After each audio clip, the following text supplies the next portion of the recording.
And hello everybody, here are some notes on applying the trigonometric ratios for right triangles. In the last video we talked about just what the definitions were, so the definition of sine, cosine, and tangent. Just to kind of quickly review what the trig ratios are. So for example, if you had a right triangle, and let's say you had maybe some angle A, and across from angle A you would have side A. If this was angle B, across from angle B you would have side B, and if this was angle C you would have side C. And just to review what the three ratios are, so if you had the sine of angle A, then we define the sine ratio as comparing the opposite side to the hypotenuse, which in this particular case would be A to C. So that's opposite from A, and this one is the hypotenuse. So that would be A to C. If you had the cosine from angle A, cosine was defined as being the adjacent leg to the hypotenuse. So what's adjacent to angle A? That would be side B. And which one's the hypotenuse? That would be C again. And if you had the tangent from angle A, tangent was defined as being the opposite side. So what's opposite of A? That would be A, so the opposite.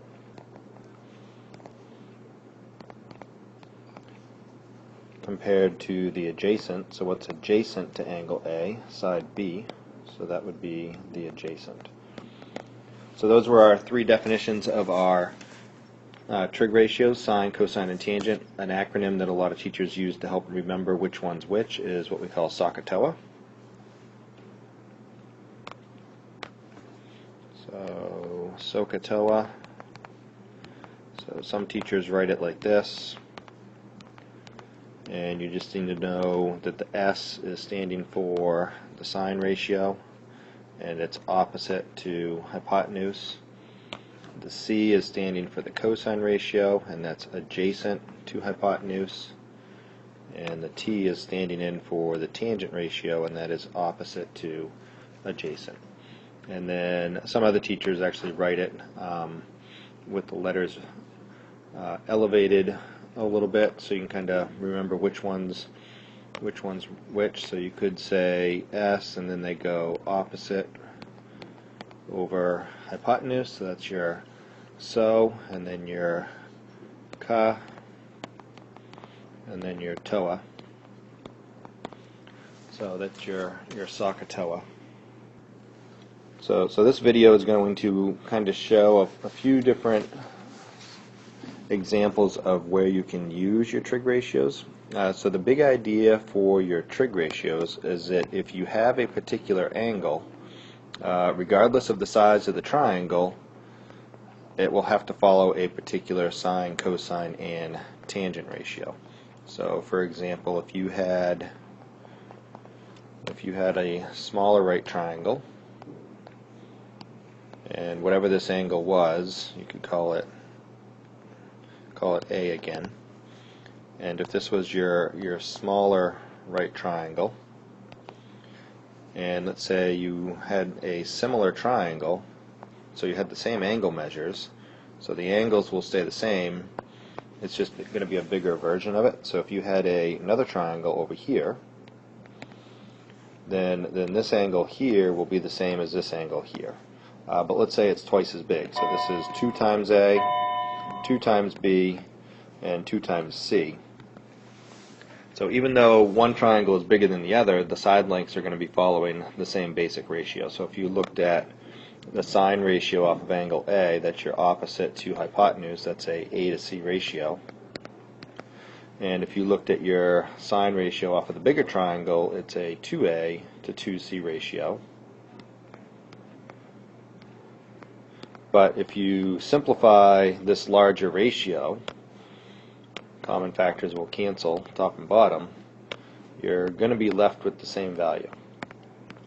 So for this particular triangle, they're going to have the same ratio between the side lengths, regardless of their size. So what they did is they documented or kept track of what those ratios are going to have to be for each angle measure. So back before calculators and computers, what they did is they had a trig chart, and I often use the trig chart because it gives you kind of a more concrete feel for what is happening in a triangle.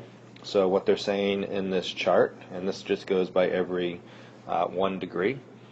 If we use calculators, we can get a little bit more precise and have fractions of a degree. But just to start, what we're basically saying here is, let's say we look at any particular angle. So let's say we looked at a triangle with a 13-degree angle in it. So if you had a right triangle with a 13-degree angle in it, then the ratios of the different side lengths are going to have to follow the same ratio as any other right triangle with a 13-degree angle measure in it. So the other columns are your sine, cosine, and tangent ratios that your side lengths will have to follow. So what we're essentially saying here is, if we just pick on the sine ratio, at 13 degrees, what is the opposite to hypotenuse ratio supposed to be? It's supposed to be a 0.2250. So they're giving you they're giving you the decimal form of the fraction. So in a way, what you could say, since we know that sine is opposite to hypotenuse, they're saying that it needs to be a 0.2250 to 1. So there's your opposite, and there's your hypotenuse. So it's a 0.2250. So this would be this side right here, and then the hypotenuse would be a value of 1. So just to clean that up a little bit, we're basically looking at a triangle with 13 degrees. Any triangle I draw with a 13-degree angle in it, as long as I know what the angle is, then I know its sine ratio, when simplified down, will be 0.2250 to 1. You could make this triangle bigger or smaller, but it's still going to follow that basic sine ratio. An activity I sometimes do with my students when they're in class is to have them just pick an angle and go draw a triangle with that angle, and look at the sine, cosine, and tangent ratio, and then compare it to the trig chart. So here's an activity. This is on the website, and you can do it, or I'll just kind of do an example of it. So here we're going to choose an angle. So it says choose an angle off the trig table. For example, maybe you can just randomly choose 36 degrees. And then go draw that right triangle with a 36-degree angle in it, using some measuring tools, using a protractor and a ruler and everything. Notice it's not telling you how big to make the triangle. It's just saying go draw any size right triangle that you want with a 36-degree angle in it. So the students would go draw their triangle. They'd have a right angle. Using a protractor, they would measure out this angle here and make sure it's as close as they can get it to 36 degrees. So once they have their triangle drawn with a straight edge and a protractor, then they can take their ruler and go measure the side length. So this is just a hypothetical example, but let's say I took out my ruler and I measured it in centimeters, and I found that this was 2.9 centimeters over here, and I found that this was about 5 centimeters for the hypotenuse, and I found that this is about 4 centimeters for the other leg. And then any other student drawing a different triangle that is a different size but still has a 36-degree angle in it, they're not going to get the same side lengths, but when we compare our ratios, we're going to find that it's following the same ratio. So for example, if I went and looked at the sine ratio, 2.9 to 5, so if I did 2.9, so we'll do the sine ratio, So we'll do the sine of that 36-degree angle was 2.9 to 5, and if I went in and divided this out on a calculator and got the decimal form of that, 2.9 to 5, so if I do 2.9 divided by 5 on a calculator, I'm going to get 0.58.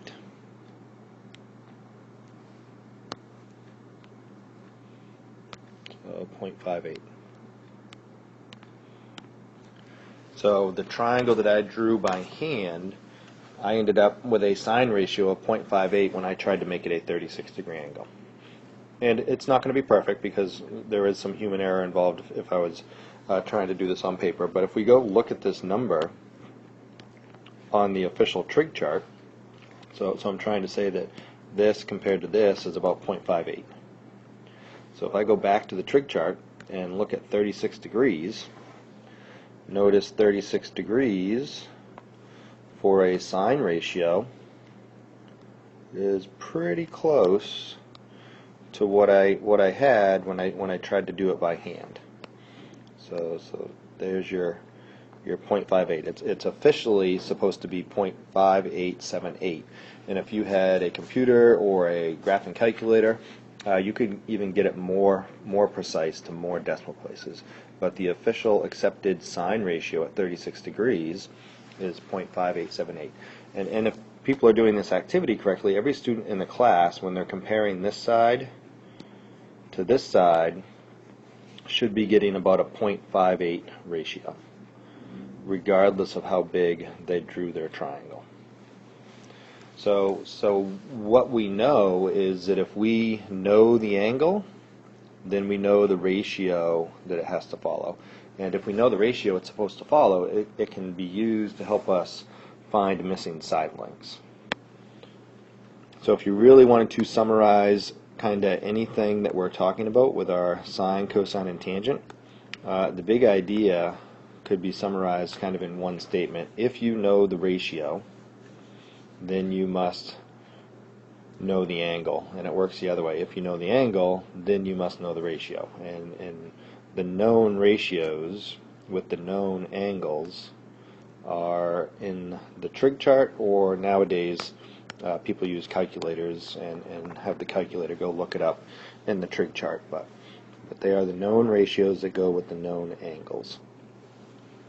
So keeping that in mind, let's go just do an example. So let's solve for a missing side length. So let's say I have a triangle,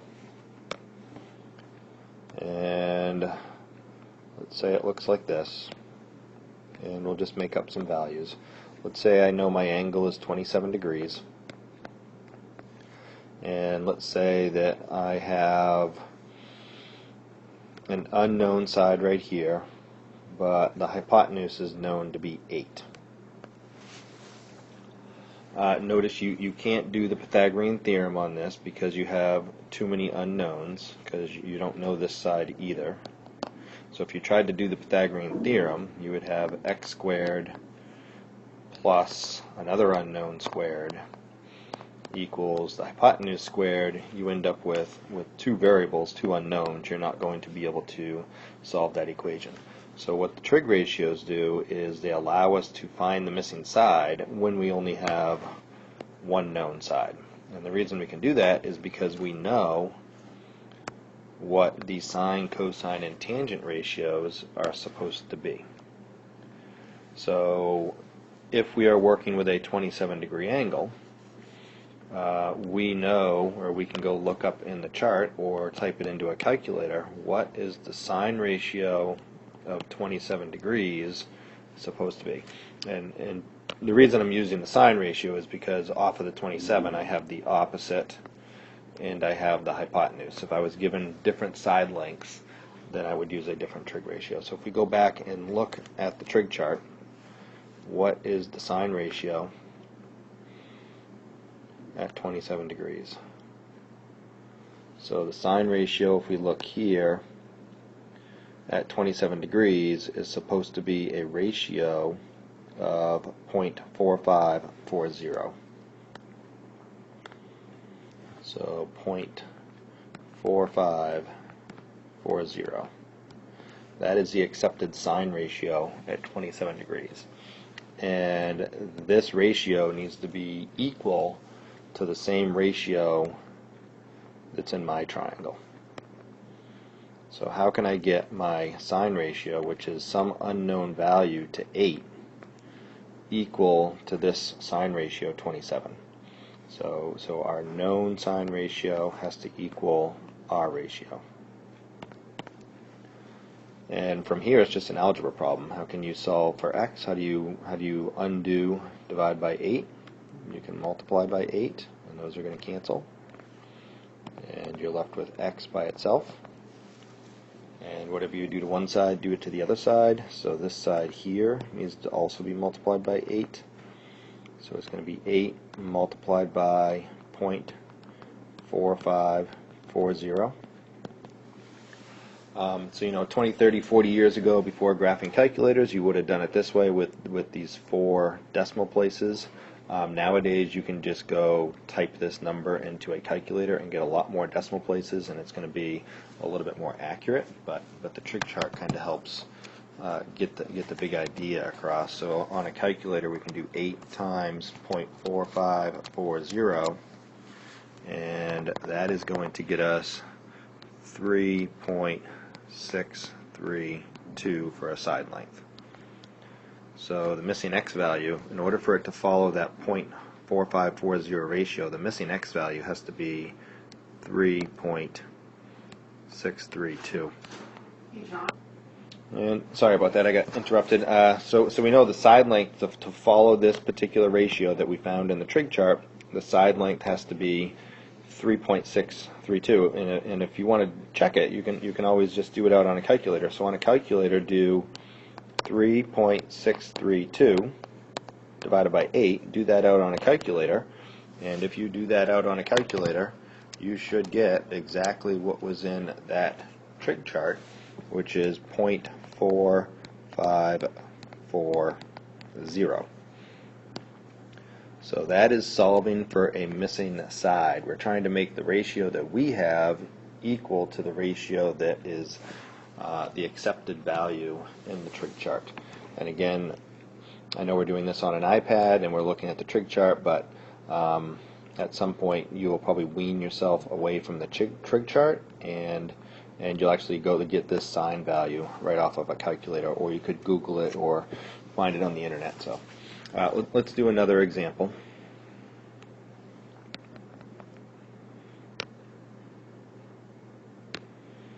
So let's go ahead and say we have this triangle, and let's do a different angle. Let's say this is 43 degrees, and for this one, let's say we're missing this side and we know this side. So out of our 3 trig ratios, SOHCAHTOA, so sine, cosine, and tangent, which one should we be using?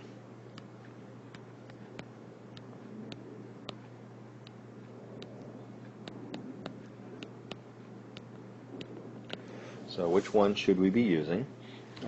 So we have this, which is adjacent. That's the adjacent leg. Notice it's not the one over here. It's not the one right here. That would be opposite. So we have the adjacent leg, and we have the hypotenuse.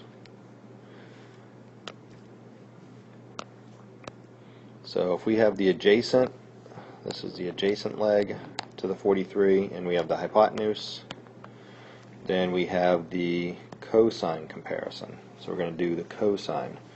So the cosine of 43 degrees, whatever that number is in that trig chart, we'll go find it in a minute, needs to be equal to our cosine ratio, which is the x versus the 9, the adjacent versus hypotenuse. And then now it's just an equation to solve. We want to get x by itself, so you can multiply both sides by 9. whatever you do to one side, do it to the other side. So whatever was over here needs to be multiplied by 9. Remember this cosine of 43, this right here, we're going to go find that number in a minute. So we have 9 multiplied by cosine of 43.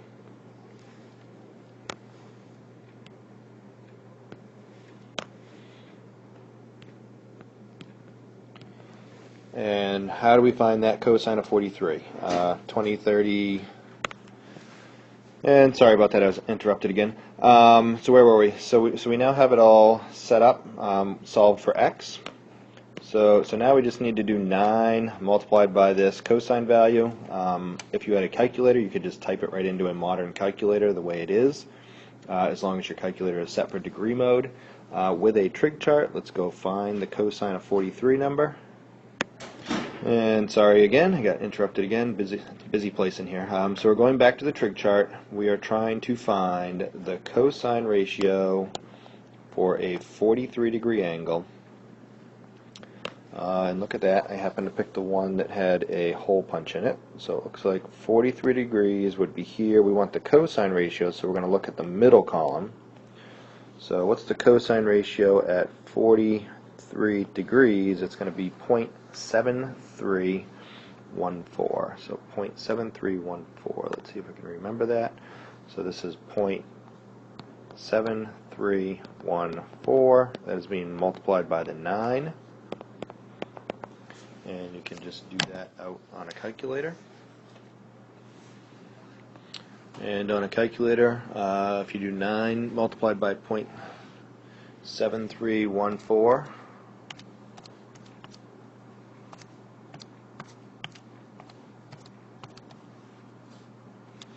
you should get about 6.5826.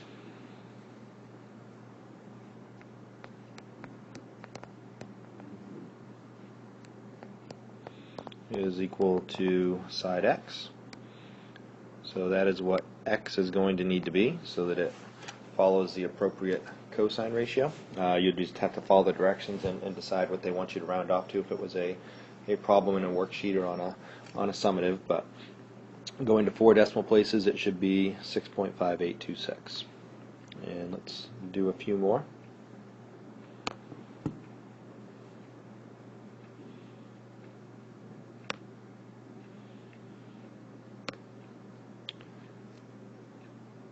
So let's say we have this for a triangle. Let's change the orientation. So let's say you have a triangle here. Let's say the angle they give us is up here. So 71 degrees, and let's say they give us this side as the unknown, the hypotenuse is the unknown this time, but we know what this side is. So you need to determine what trig ratio you're going to use, sine, cosine, or tangent. So notice if I'm at this angle, what's the 3? The 3 is the opposite leg. And what is the x? The x is the hypotenuse. So even though we have a different orientation, we're looking at it from another side of the triangle, you need to pay attention to what's opposite, what's adjacent, and what's the hypotenuse. So if you have opposite to adjacent from SOHCAHTOA,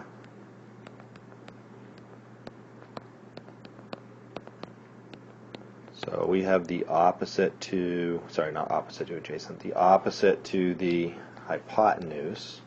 Which one do we have? We have the sine comparison. So we're going to say the sine ratio at 71 degrees is equal to opposite, which in this case is 3. So we know the opposite. The opposite is 3. And this time it's the hypotenuse, the x, that is unknown. And once you're here, now you just want to go ahead and solve for x. So first we need to get the x out of the denominator. So you could multiply both sides by x. So you can undo the dividing by x. So multiply by x, that's going to cancel on this side, and you're left with 3. And whatever you do to one side, you have to do to the other side. So if I multiplied the right side by x, you're going to need to multiply the left side by x. So x times what we had. And notice in this particular situation, x is not by itself yet. So how can we get x by itself? We can take this value right here that we're going to go look up in a minute and divide by whatever that value is. So if we divide by the sine of 71,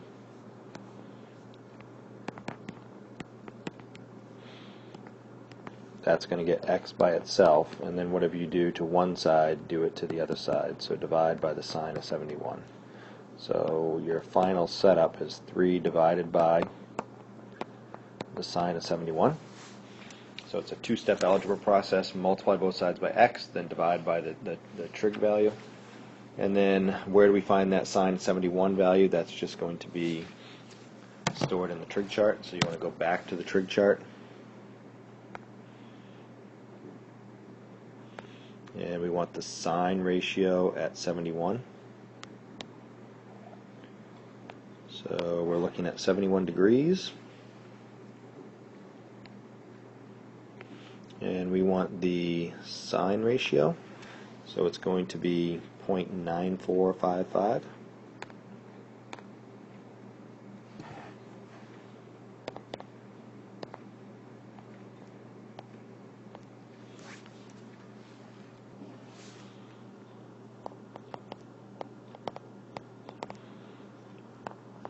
So it's 3 divided by, and we just went and found that value. So 3 divided by 0.9455.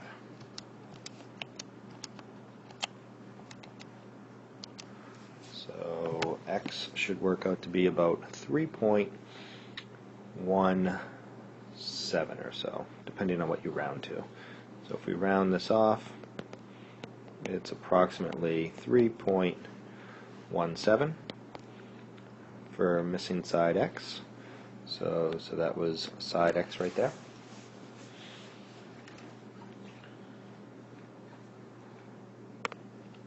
And there's a few examples of finding missing sides. So you just need to decide which trig ratio you have to work with, sine, cosine, or tangent, and then set up your equation and solve the equation.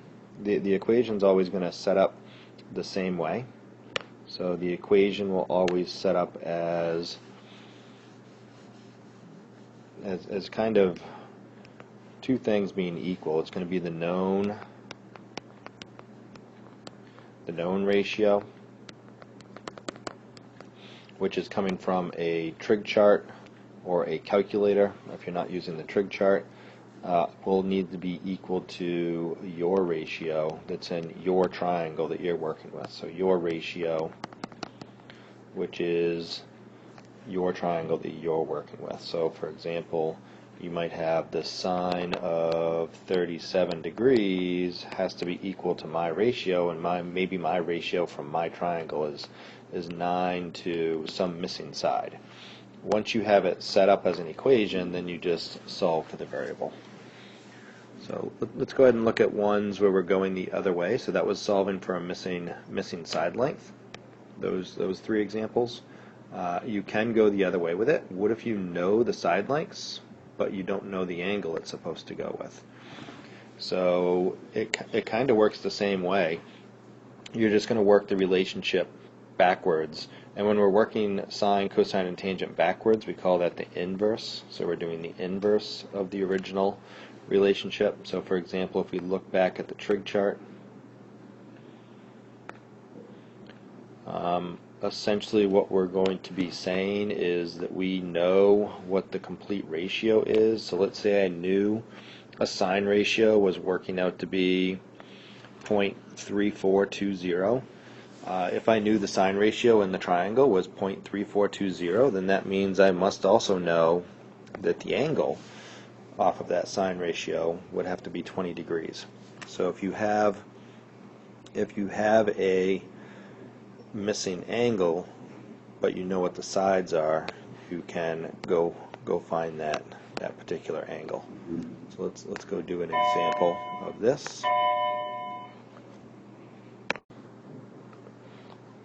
And again, I was interrupted, so I think the example we were going to try and do, let's say we had this. So let's say I knew that this was 3 and this was 7, and let's say we wanted to know what angle A was. So we want to know what that angle measure has to be. So we need to find the angle that is closest to a 3 to 7 sine ratio. So why a sine ratio? Because this is opposite and this is hypotenuse. So what we can say is we have a 3 to 7 sine ratio of some unknown angle. So if this is my sine ratio of angle A, I don't know what it is, so I'll just put A in there. So there's my sine ratio for angle A, but it's working out to be a known complete ratio, 3 to 7. So notice we're not solving for the top part of the ratio or the bottom part of the ratio. We already know the ratio. We know the top and we know the bottom. What we don't know is the correct angle that is a 3 to 7 sine ratio. So what we don't know is the A. So what we can do is do the inverse sine. So we use sine to the -1 to represent its inverse. So we can do the inverse sine and get A by itself.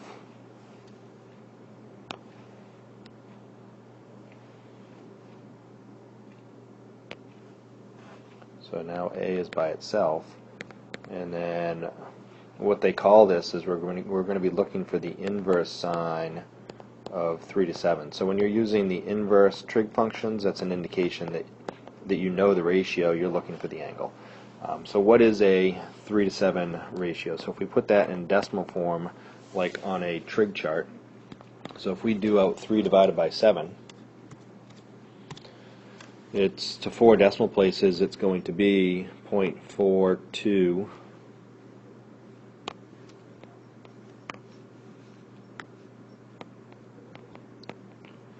0.4286 or so. So we're going to go look in our trig chart and see what angle gives us about a 0.4286 sine ratio. So let's go look at our trig chart. Oh, let's see. There it is.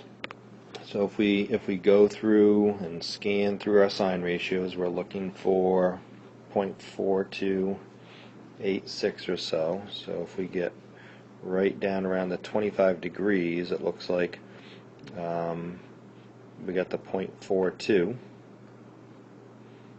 right about there. So there's 0.4226.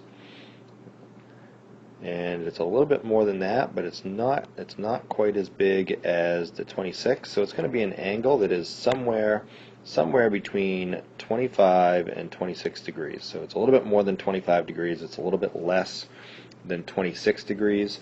This is where modern calculators really do a lot better job. With a trig chart, you would kind of have to estimate which one is it closer to, 25 degrees or 26 degrees. If you type in the statement inverse sine of 3/7 into a modern calculator, so if you do inverse sine of 3 to 7, straight into a calculator, or you can even find it on the internet, or you could even do it on your phones probably, if you had the right calculator on your phone. It's going to get you a lot better of an answer, or a lot closer answer than there's either 25 or 26 degrees. It's actually going to tell you that it is approximately 25.38 or so degrees. So the calculator is definitely the way to go. Once you get comfortable with the concept and the trig chart, start learning how to do the sine, cosine, and tangent on a calculator, and also the inverse sine, inverse cosine, and inverse tangent on a calculator, so you can be a little bit more precise. So the big idea is if you know the ratio, you can look up the ratio and see what angle it would have to be close to. So you can go back and forth with this. So let's go ahead and do one more. So let's do a different a different triangle.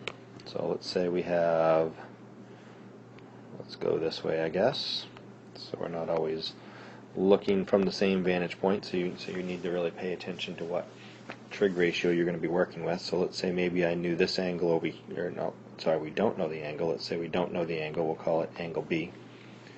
And we don't know what that is, but we do know that this is a 4 and this is a 7. So which trig ratio out of SOHCAHTOA do we have here?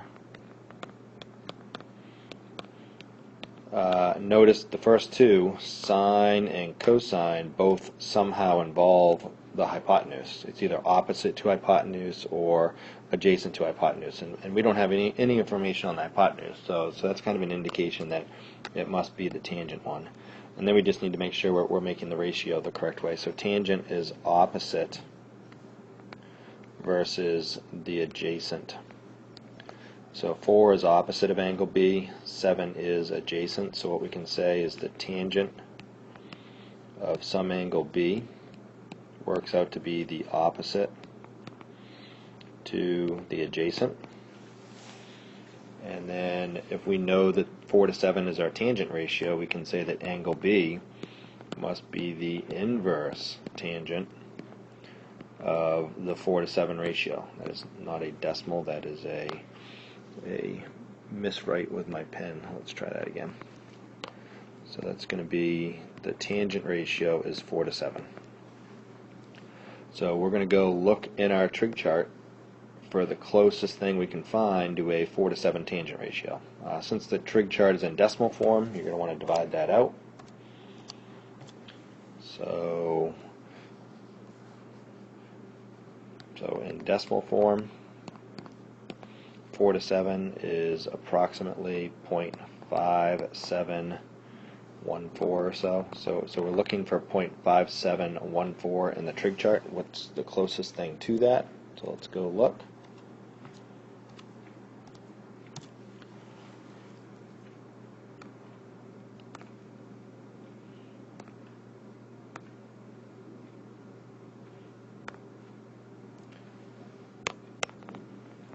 So we said we wanted a 0.5714. So where is the 0.5? Let's look in the tangent column. And we got to find 0.5. So scrolling down, we're going to get somewhere right about here. We get the 0.55, which is pretty close to 0.57. And then right here we have 0.5774. That's probably a little bit closer. So it's probably really close to 30 degrees. So that missing angle is very close to 30 degrees.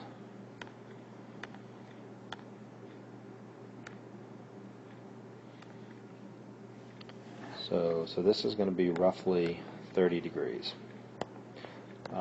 If you use a calculator, if you go type this straight into a calculator, it's going to get you closer than an estimate of 30 degrees. So if I do the inverse tangent of 4 to 7 in a calculator, it's actually going to tell you that angle B is about 29.74 degrees. So modern technology will definitely get you closer than a trig chart, but the idea is that if you know the angle, you must be able to complete the ratio, and if you know the ratio, you must be able to complete the angle and see what matches up with that ratio. So that is it for the notes on using SOHCAHTOA, sine, cosine, and tangent. You'll have a couple worksheets to practice with that. And as always, reach out if you have any questions, and I hope you have a great day.